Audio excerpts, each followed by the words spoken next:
Nação Celeste, e aí meu povo, bora pra mais um vídeo aqui no nosso canal Cruzeiro Nostalgia, bora pra mais um conteúdo.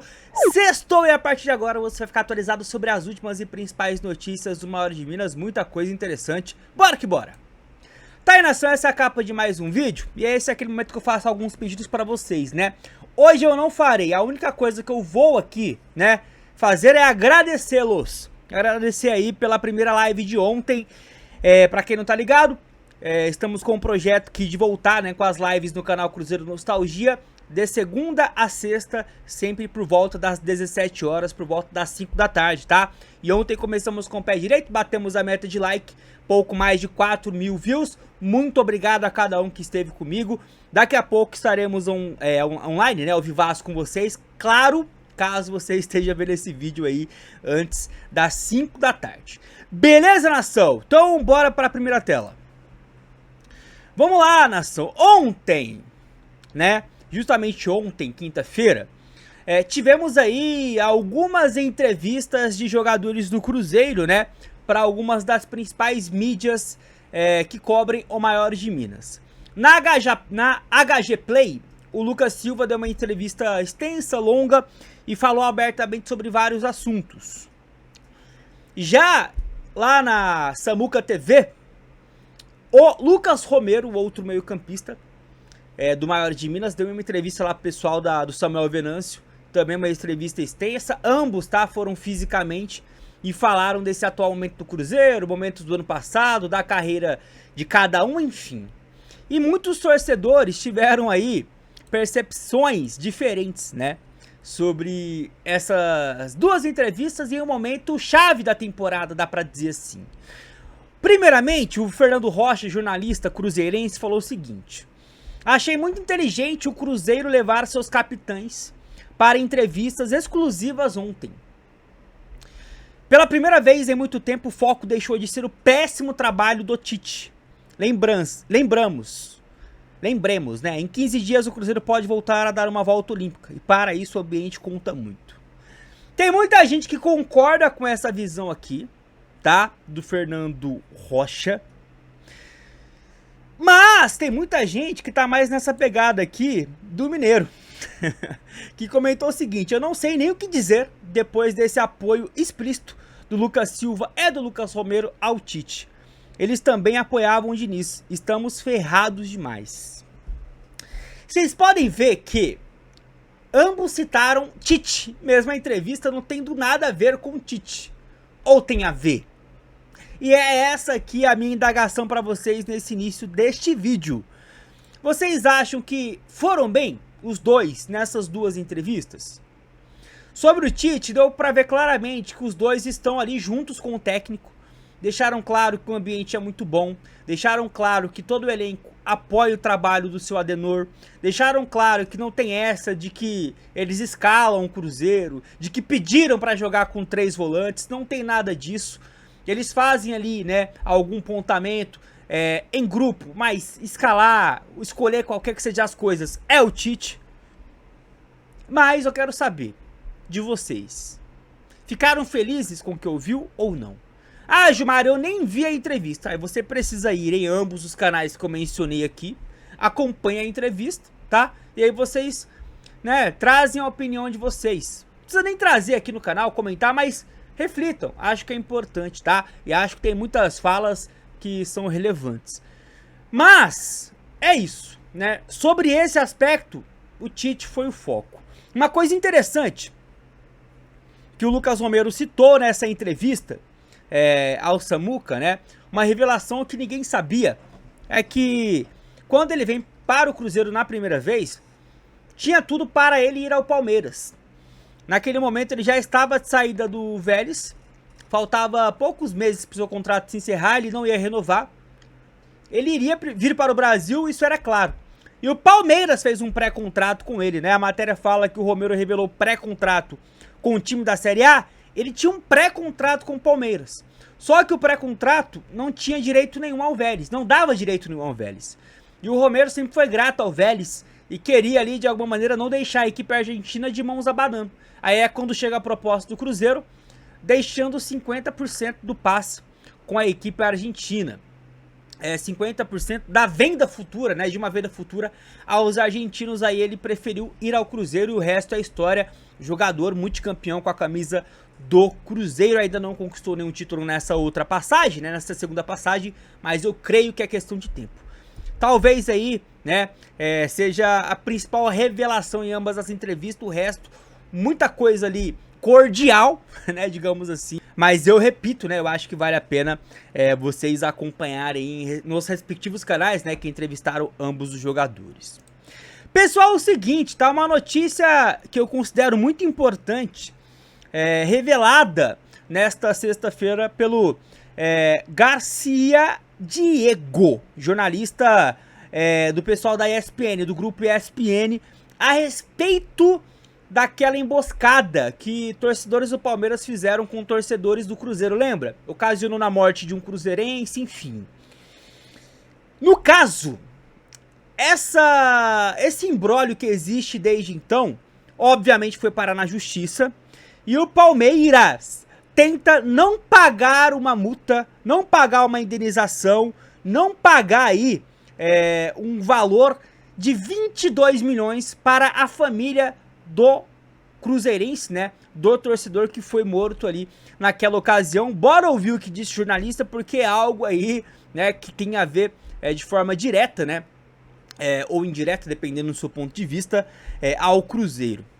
O pagamento de mais de 22 milhões de reais de indenização para a família de um torcedor cruzeirense morto em uma emboscada feita pelas organizadas do time alviverde. Esse episódio ocorreu em outubro de 2024 e o Palmeiras agora tenta se valer de um acordo feito pela Mancha Alviverde, que é a sua maior torcida. Ela assinou um termo de ajustamento de conduta com o Ministério Público no fim do ano passado, onde ela se responsabilizou por esse episódio e até se comprometeu a pagar indenizações que podem chegar a 2 milhões.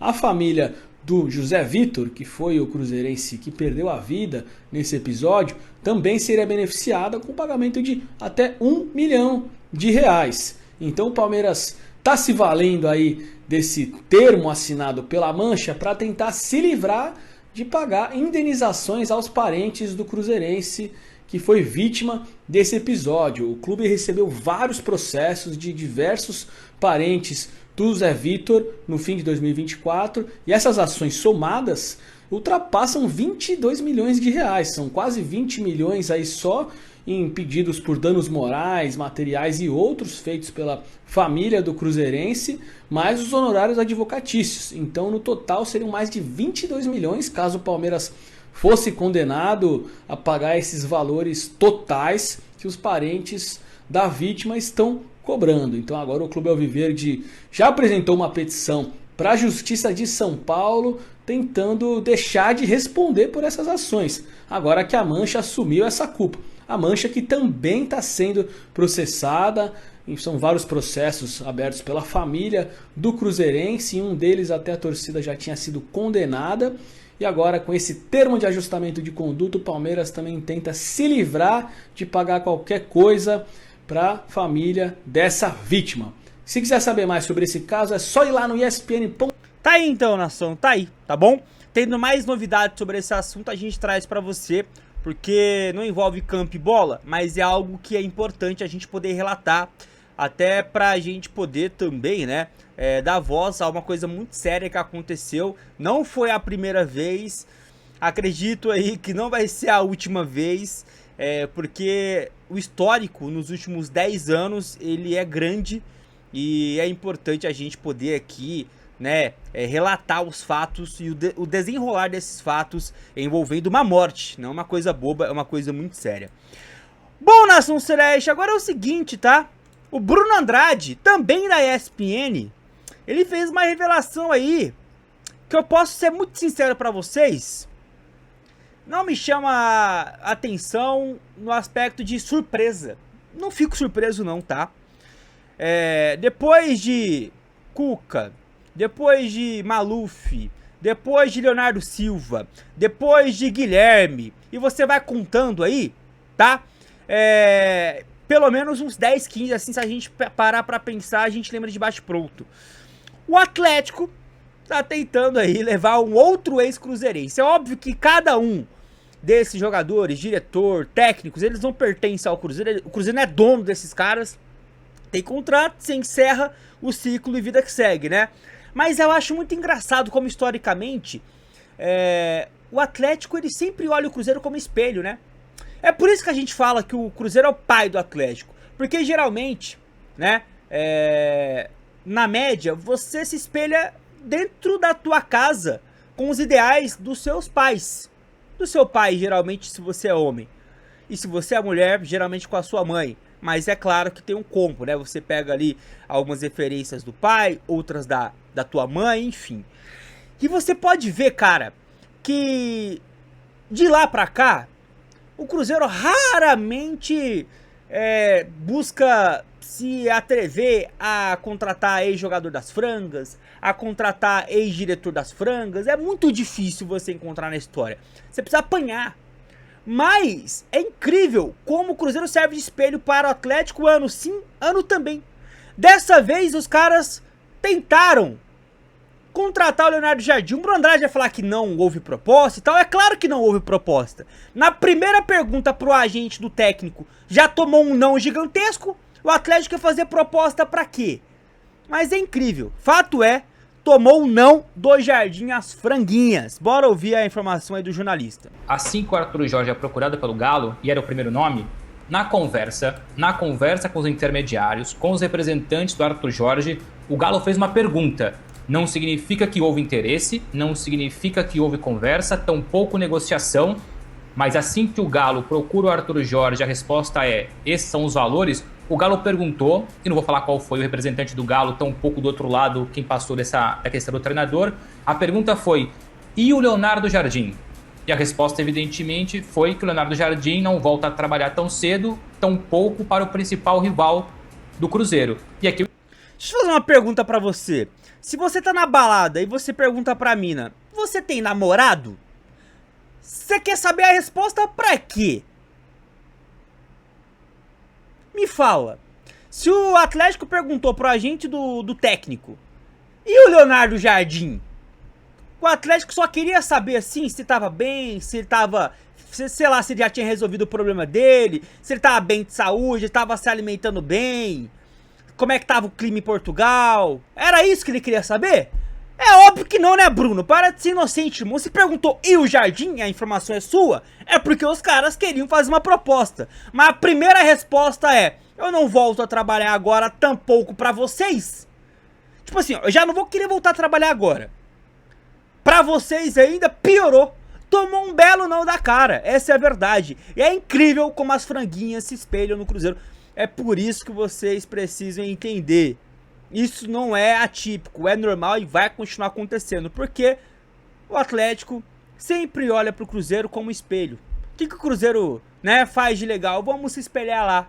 Vamos se espelhar no nosso papai. Porque é isso que o Atlético, né, reverencia quando olha pro Cruzeiro. Só olha lá os meus papais, né? Muito maior que a gente, muito mais vitorioso que a gente, maior torcida que a gente. Tem os principais ídolos, né, do estado.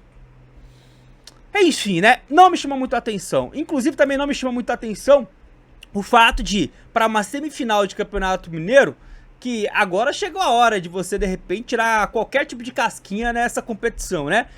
Porque a primeira fase, pelo amor de Deus, os caras venderam, rapaziada, pouco mais de 9 mil ingressos.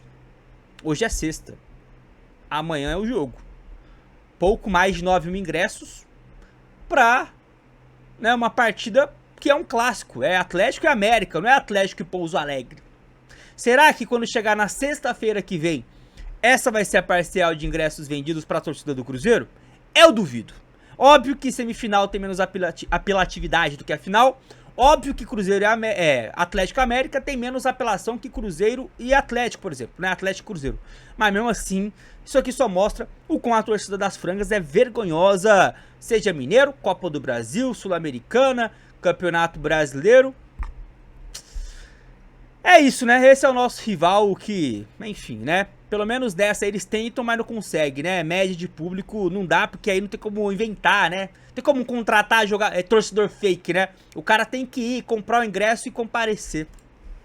Mas tá aí, nação, tá aí, vídeo chegando ao fim. Se chegou até aqui, deixa o like, hype o vídeo. Lembrando que hoje é sexta, então, né, de segunda a sexta, lembrem, a partir das 5 horas ali, 5h15, a gente tá ao vivo aqui no canal Cruzeiro Nostalgia pra gente trazer as últimas informações, resenhar um pouquinho de Cruzeiro, mais ou menos uma horinha ali com vocês.